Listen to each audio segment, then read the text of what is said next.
Welcome to Birken Forest Monastery's live stream. I'm Ajahn Sona, and welcome on this Christmas Buddhamas day all throughout the world. We are celebrating in our own way. Any excuse for a celebration, especially if it's themed around generosity or kindness, we're happy to participate in that. We have our own customs, which we've adapted to, being in the West. And one of them you may have heard in the introduction, which is Buddhamas carols. So we have borrowed music from the Christian tradition and altered the words to fit with Buddhist ideas. And so if you haven't heard them, they're on the YouTube channel. They were posted yesterday, early this morning, yes. And they are just freshly produced. We have had them floating around the monastery over the years. They evolved. So I started thinking we should adapt some of these carols for this time. So I wrote a few lyrics with Buddhist ideas in them. And so, now rest ye merry yogis, let nothing you dismay. Remember that the Eightfold Path will take you all the way. Things like that. So then we thought, we really should produce these. And Metta, who is behind all the cameras and so forth here, the producer here, she has a niece who happens to be a professional singer, musician. So I said, can you get your niece to do these? And she said, let's see. Now, your niece's name is? Laura Elliott. And you will see we credit her with the singing and the playing, etc. for these.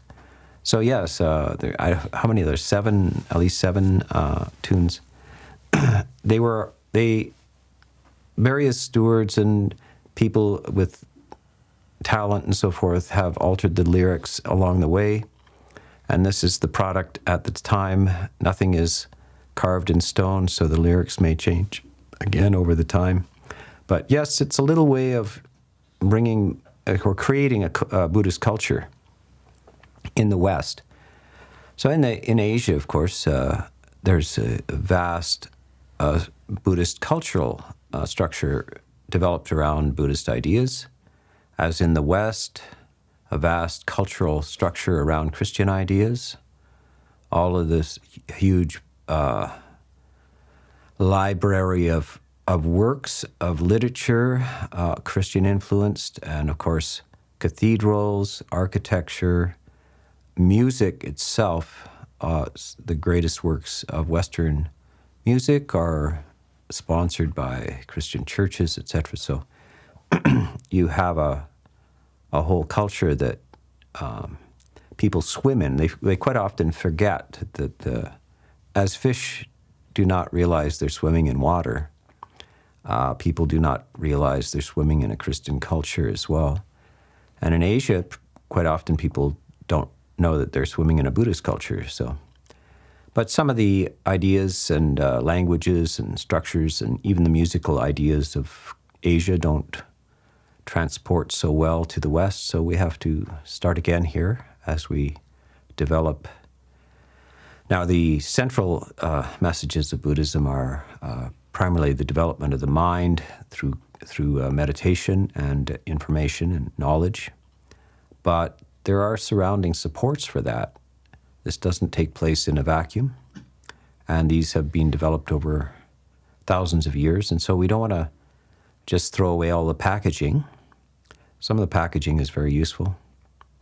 One of the things you see almost universally, which people seem to naturally gravitate towards, is our Buddha images. Just this image of of a Buddha or a monk sitting cross-legged, carved into a statue. People love the peacefulness of it, the serenity of it. They have it in their libraries, they have it in their gardens, etc. Quite often it's interesting, as a Buddhist monk, you go to Home Depot and you'll see a whole collection of Buddha statues there made out of cement for your garden. But you won't see any Jesus statues there for your garden. And you will definitely not see any Prophet Muhammad statues there for your garden. Are Buddhists offended by the fact that Home Depot has Buddha statues for your garden? No, we're not. Whatever way you can profitably use it, if it makes you feel better, by all means. By the way, Buddha statues are developmental. They weren't around at the time of the Buddha. Nobody carved the Buddha while he was alive or for several centuries afterwards. They eventually developed and moved through the culture and as perfectly okay, and they form a central symbol in the Buddhist culture. It's kind of like, a church organ. If you wonder, it's hard to imagine a church without an organ, but did Jesus play the organ? No, he did not. There were no organs invented. The organ was invented 1,000 years after Jesus. But shall we throw out all the organs in churches? No, it works very well. So these are more or less shapes and symbols and artworks and music and all kinds of supports for the improvement of human civilization and ideas that assist in the spiritual predicament that humans are in. And there's nothing wrong with them. There are, of course, schools of thought that want to get rid of all of these symbols and icons. There's a famous school in Russia, Orthodox school, that wanted to get rid of all of the icons, all of the carvings and paintings, and they were called aniconic, or the iconoclasts, people who break icons, because they didn't like concrete representations of these spiritual ideas. And that's one way to go, and if you're so inclined, you don't need to live with concrete representations of spiritual ideas, but on the other hand, it seems to work for a lot of people. So, as you wish with this idea. Anyway, it's Christmas Day, so I thought I would speak a little bit, before we get into the questions and answers, a little bit about one of the themes for Christianity and Christmas Day as well, is generosity. And of course, you give Christmas gifts and so forth. It's a famous day of giving. And Buddhism is very much in the same spirit of that. This is called dana in the Pali language. Perhaps in the language that Buddha himself spoke, dana. Generosity, it's a mark of the developed human. You can't really be a properly balanced and developed human and not have the virtue of generosity, the inclination and joy of sharing. And part of the joy of sharing is that it's a skill. And there are a number of ways of developing this skill. It's not just giving things. It's very good to give things, but what things are you giving? And so one of the suggestions the Buddha says is that it's good to give things in a timely fashion. So if you invite somebody over for a meal after they've just eaten, that would be the wrong time to do that. If you invite them over at 3 o'clock in the morning, that might be the wrong time to do that. And so there is a right time for generosity. The next thing is it an appropriate gift? So sometimes people are generous, but they give the wrong things. So they might share their drugs with their buddies. Very generous of you, but please do not. There's things that you should share with children and things that you should share with adults, and they don't necessarily aren't the appropriate things. When you're giving gifts to kids, for instance, some people are very good at understanding what gift is for certain ages and certain individual kids. Some kids are very bright and advanced, so you give them the appropriate kind of gift, maybe a science kit or something like that. The other kid is not so bright, not so advanced, so you give him a soldier toy to play with or something like this. So there is some wisdom involved in generosity. So it is timely, and it is appropriate, and then it is the spirit that you give it with as well. So I suggest that you should develop joy in giving. Even when you think about giving something, it should be accompanied by the emotion of joy, if possible. By the way, if you can't be joyful in it, you should still practice giving and work on the emotion behind it, because it's not a matter of just grim duty that you must do this because you're supposed to, or that you will be admired because you do, but also there is an actual instant reward from giving, which is this very, very beautiful feeling of joy and just sharing and giving. And then while you're giving is another time to maintain the joy. So optimize the benefits of generosity itself is to be joyful before and during and then afterwards. So sometimes people give things away and then they regret it afterwards. And one of the reasons they regret it perhaps is that they suddenly think, I shouldn't have given that away. That was a little bit too expensive and so forth. The Buddha says, don't regret having given, even if it was a little over your budget or something like that, or the person didn't really use it well, and maybe they neglected it or something like that. Do not dwell in regret having given something away. You have created a positive emotion and a positive energy in your life by having given it. You already have the benefits of the gift, and you can never lose that except by your own misunderstandings. And so regretting having given is a way of losing the positive energy of that gift.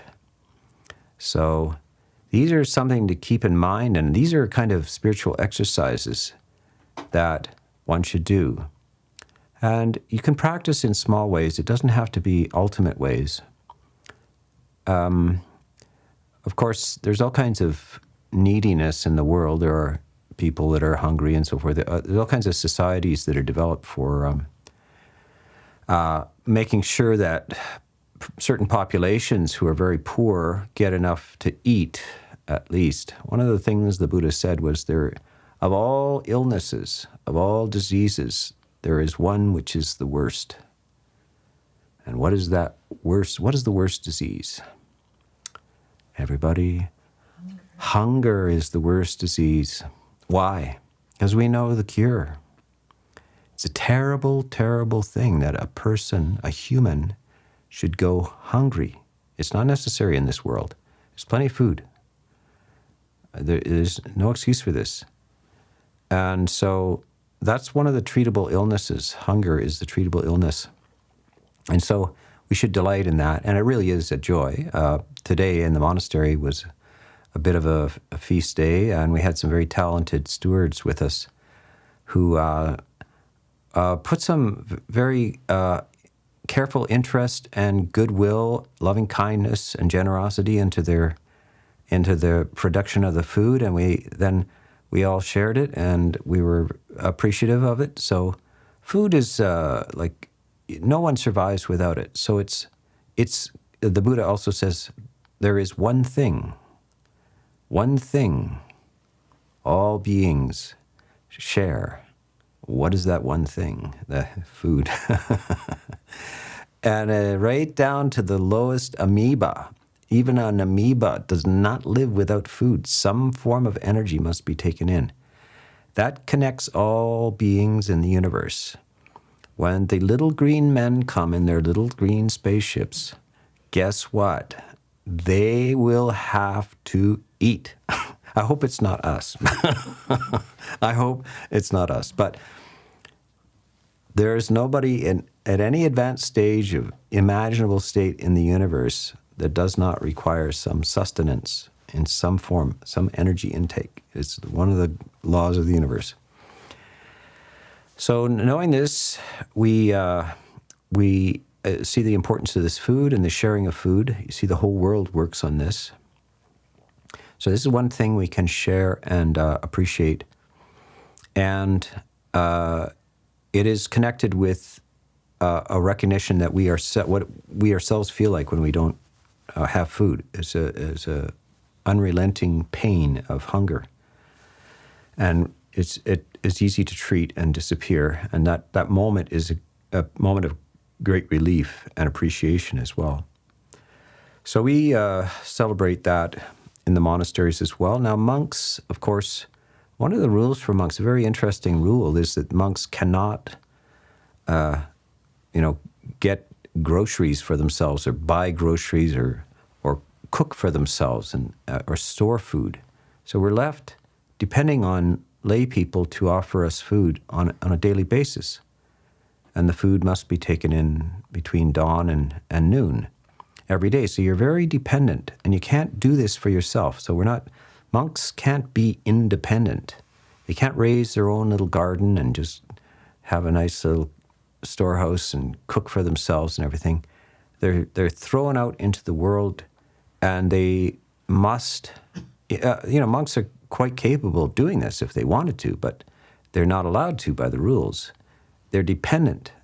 And the Buddha sets this up very importantly so that people do have a chance to practice generosity. And the monk, you may not know the monk. The monk maybe just walk down the street, and this happens, of course, in Asia every day. Monks just go out on alms round with an empty bowl. They're not asking anybody for anything. They just walk down the streets. People recognize this, and they offer food into the bowl. Food that's already ready to eat, cooked food, so the monk doesn't have to go and cook it. So the Buddha deliberately sets that up as a benefit to society. The monks are there to keep this virtue of generosity in the community, that when you refuse to share things with strangers, that you have a sense of non-community with other beings, something withers away within humans and in human community. So the Buddha says, it's very good to have people that rely on generosity, because everybody does. By the way, nobody is independent. Nobody, if you want to see a disaster, leave a baby alone in a crib and just give it enough food to live, but don't touch it, don't pick it up, don't hug it, don't teach it anything, and you'll see what happens to a human who is not given kindness, is not given education, is not given emotional warmth, is not taught the languages, is not taught the culture. You will see an absolute disaster. No being like that ever recovers from that. So no human is independent.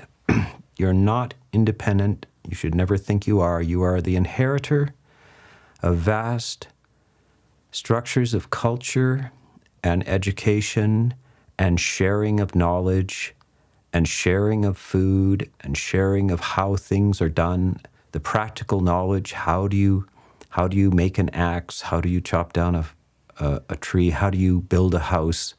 How do you get in out of the weather? How do you make clothes? These are all, you don't just invent this yourself. This is the inheritance of generations of culture. So you're not independent, and you must realize that on a physical basis, we must acknowledge that we are connected and dependent on each other. So this is a beautiful day, a remembrance for such a day as Christmas.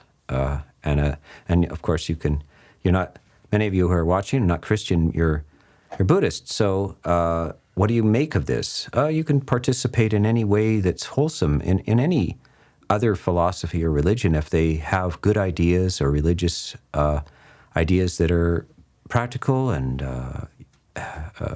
share these common virtues, then by all means share those ideas, appreciate those ideas. So the other thing that you can share is virtue. Virtue itself is an act of giving. So what is virtue? Virtue is the giving of security to other beings, that is non-harm. So you're not a threat to others. The types of precepts we take, first of all, is not to kill, not to steal, no sexual misconduct, and no lying, and no intoxicants. These are the 5 precepts. And they're not just something you do for yourself. These are gifts to others. So if somebody is threatening, especially threatening violence, possible extreme violence, it deprives other beings of sense of peace and ease. But somebody who is you feel non-threat, you feel secure with them, you feel that they will not harm you. This is a gift to others. So the fact that you make a determination to do no harm to others, to be harmless to others, is a gift to them. You will see not only, even a child, even a very young child will sense a threat from another person. And they also sense that another person is not threatening to them, that are kind, peaceful. A dog, a cat, when they first meet another human, they intuit whether this being is going to harm them or not. And then if they're not, then they feel very friendly. You see the dog wags his tail, he enjoys your company. Even the cat does sometimes. And the same with people. Nobody wants their stuff stolen. You feel, and some people are threats to your possessions, etc. So by deciding that you're not going to stoop to the low act of taking other people's possessions, is a gift to others. They feel secure and with you. So that's not just a neutral thing, that's a positive. So your virtues of non-harm and non-possessiveness, and of course honoring other people's committed relationships, so you don't intrude on their relationships. People are very wounded by intrusions on their relationships. So you decide, okay, if they decided on a committed relationship, that's inviolable. They have decided that, and so it shall be, and I will never transgress any of their commitments. And then, of course, the not lying. When you can't trust what people say, if they're trying to deceive you and so forth, a very uncomfortable experience, and destroys the whole fabric, the trust and integrity of an entire society is unwound because of false speech in full awareness. So that is what a lie is false speech in full awareness. People make mistakes in what they think and what they say, but that's not a lie. But a deliberate and intentional lie erodes the whole fabric of society. You can't trust anybody then. Everybody becomes distrustful. Things unravel from that. So a person who is very careful with their speech, doesn't speak falsely in full awareness, is a gift. And lastly, the intoxicants. These being virtuous, generous, and kind, and so forth requires some clarity of mind, and to conduct your life and to pursue a meaningful life requires clarity in the head. It's hard enough. There are a lot of types of skills that you cannot do under the influence of intoxicants or drugs. And the person who is lucid, clear, reliable is a gift to others. The person who is intoxicated is often a pain in the butt. And often the other precepts unravel with the involvement of intoxicants. People who are normally truthful can easily start lying when they're intoxicated. They can be violent when they're intoxicated. They can steal when they're intoxicated. A lot of it's tangled up together in lack of clarity of mind. So you see a whole damaged element of society entangled in drugs and alcohol. It really is destructive to the person themselves and to the people around them as well.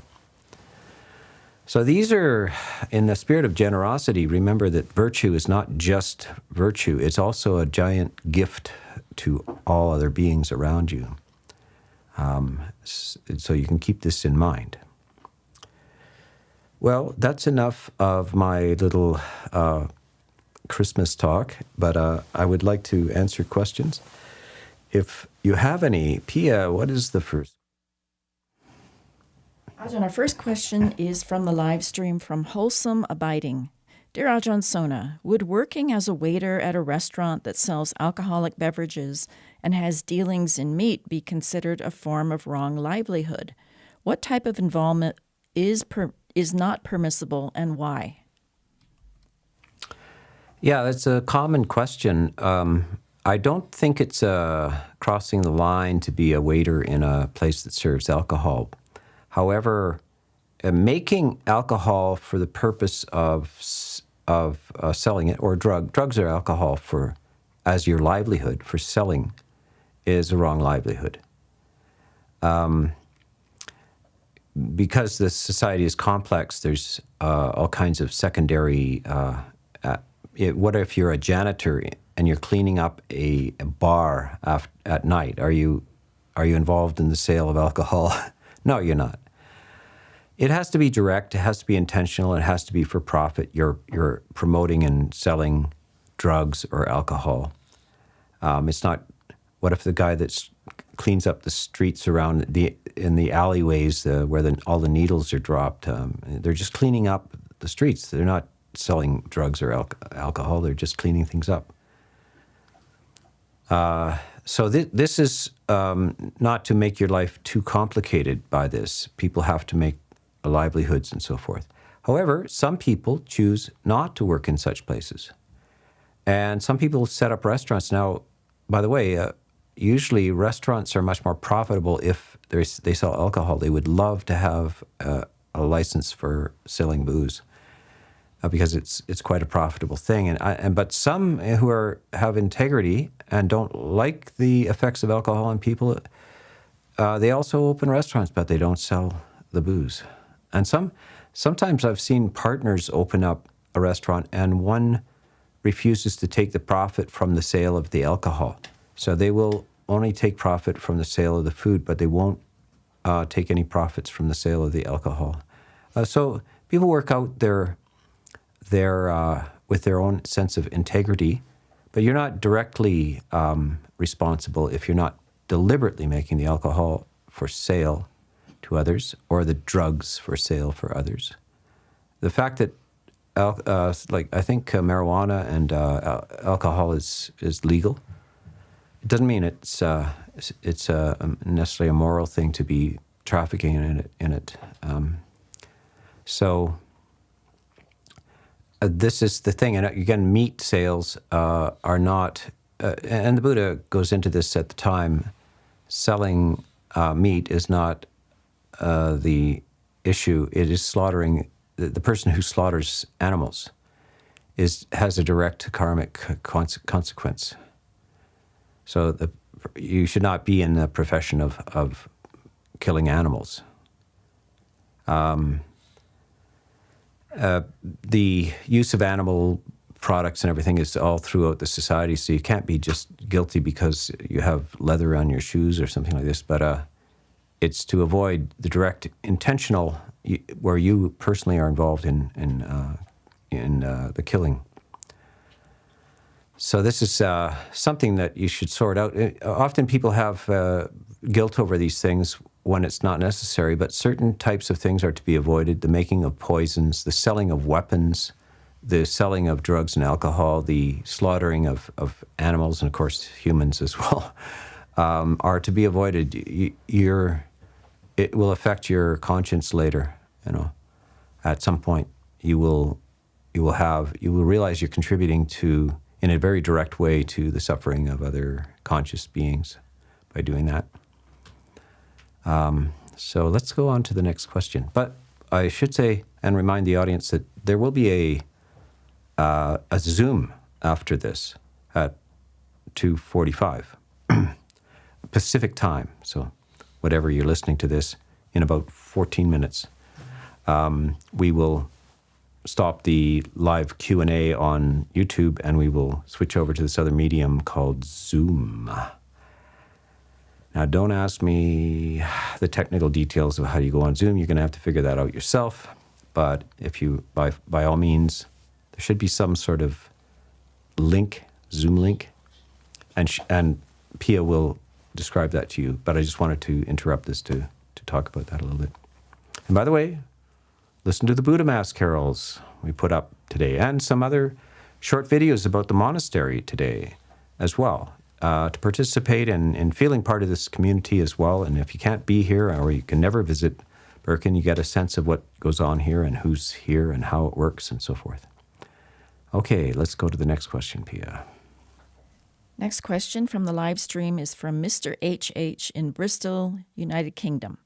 Dear Ajahn, is there a way for us to remember after death and being reborn to return to the practice rather than go back to square one?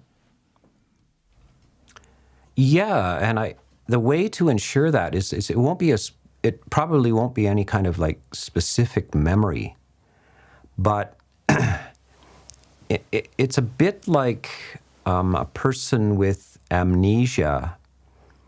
Amnesia is a kind of a model of what it's like to be reborn.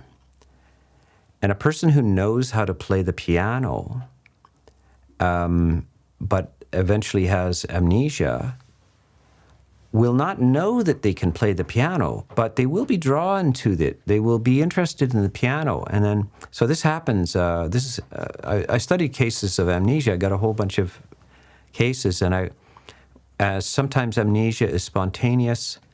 It's preceded by something called a fugue state. A person wandering on the street and can't remember who they are for various reasons. They hit their head or some psychological event.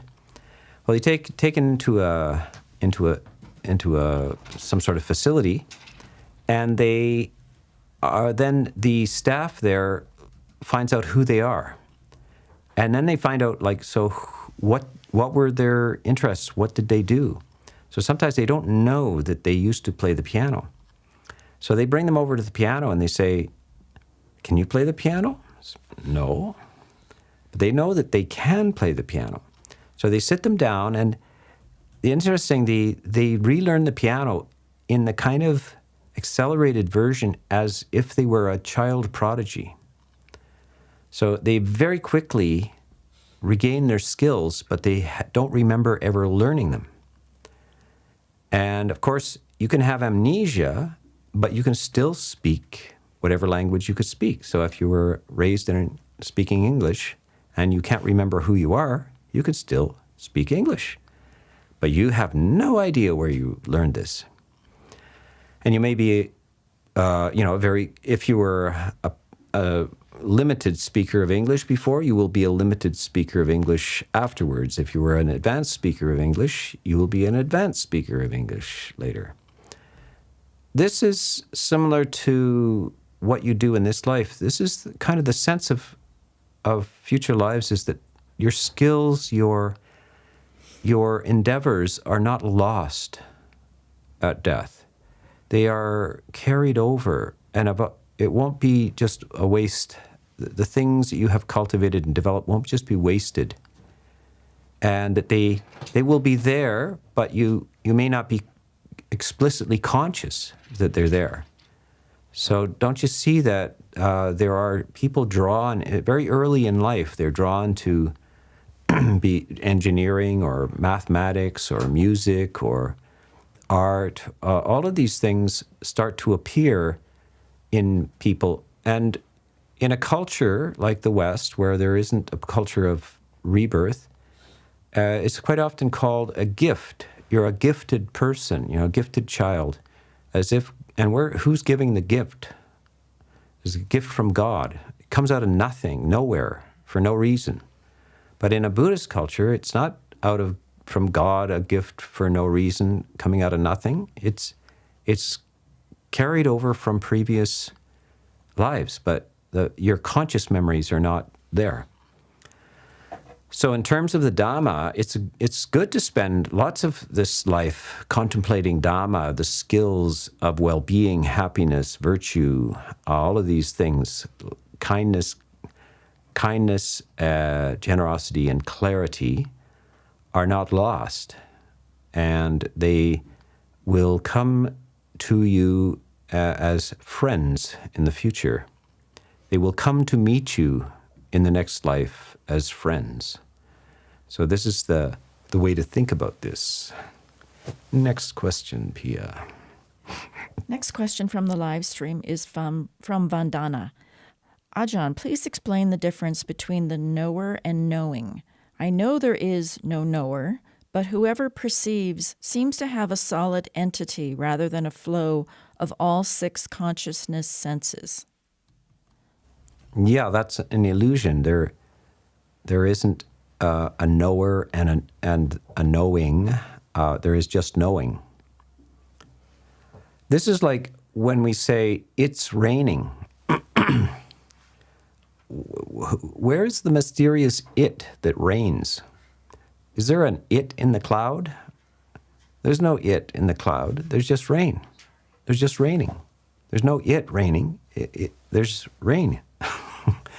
There's no it, or there's no you thinking. There's no it raining. There's raining and there's thinking.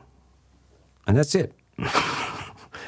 We can, by the way, so I end on that's it. The problem with trying to articulate this is that English is made out of nouns and verbs. And it's very hard to communicate without using nouns, like it's raining. If we just went around saying raining, so sometimes kids do that. They just skip all of the stuff and just raining. Well, they're all right. So the universe, as far as we can see it, and this is scientific as well, we don't see any solid things. The more we inquire into things, the more they dissolve into processes. So even at the atomic level, we thought we would find little unchanging things called atoms, which were solid little objects, but they're not. They turn out to be just processes. And multiple little dimensional, smaller squiggles and lines and waves and fields. And so it all, eventually, whatever appears solid is actually, on closer inspection, is not solid. It's a verb, a flow, a process. So there's no thing behind it all that is not changing and observes the change. There is just change. I hope that makes it clear. Okay, next. Our next question from the live stream is from Tim in Fremont, California, United States. Can you speak to alternate translations of the term Samma? I've heard you use the term, quote, perfectly balanced instead of, quote, right, such as perfect balanced concentration instead of right concentration. Okay, so there's 2 spellings. One is S-A-M-M-A, which is the little word that goes before each of the path factors. So Samma samadhi. Now, don't you notice like samma and then samadhi? The samadhi has only one M. S-A-M-A-D-H-I. S-A-M-A-D-H-I. And then the word before that is sama, S-A-M-M-A. Now, S-A-M-M-A is often translated as right or perfect. So each path factor there's a right form of concentration. So samadhi is so-called concentration. But the word samadhi itself, when you look closely at the word samadhi, what does that mean? And there's a little word, so you look at this first part of the word, S-A-M-A, and S-A-M-A indicates balance. The mind is nicely balanced. The factors in the mind have balance. And the balances would be the factors of samadhi. So what would be absent in a balanced mind? Well, the truly balanced mind, what's absent in it is greed, anger, agitation, sloth, and doubt. These are called the 5 hindrances, and they are what needs to be removed from the structures of your mind in order for it to come to this balance. And if you do that, by the way, the mind, when it's not being harassed by these psychic irritants, these 5 hindrances, psychic irritants, desire, aversion, agitation, depression, sloth, heaviness, and doubt, which goes round and round. So those 4 directions are there's strain in all of those. There's tension and problem and distortion in all of those. Aversion is, I don't like it. You're feeling emotionally the fault of the situation. It might be about you or the world or whatever. This is a sense the mind is not well in that. It's in a state of mild sickness. When you're angry or hateful, you're in a state which is kind of feels sick. You feel sick. It's not well. Desire is also a sense of lack, like you're not well, you're not complete, you're not satisfied. So this is a distortion. The mind is not balanced. Agitation, you can't settle down. You feel restless. Sloth, you don't have enough energy. You feel heavy. And doubt, you're going round and round. You can't make decisions. You can't make a decision. So these are psychic irritants which have been removed from the mind. And when you remove that from the mind, by the way, mind is universal. You don't know where it came from. You didn't make your mind. It's just there. What is it? It's natural.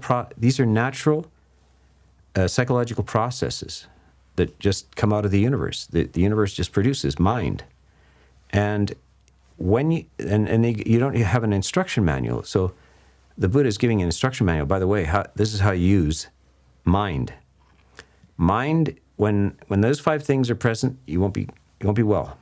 When you remove those, mind becomes luminous, light, free, well, delighted, and that is samma, S-A-M-A-D, samadhi, samadhi.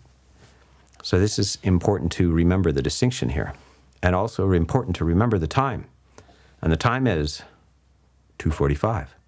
So we will be switching to another technology called Zoom, and Pia will tell you all about it.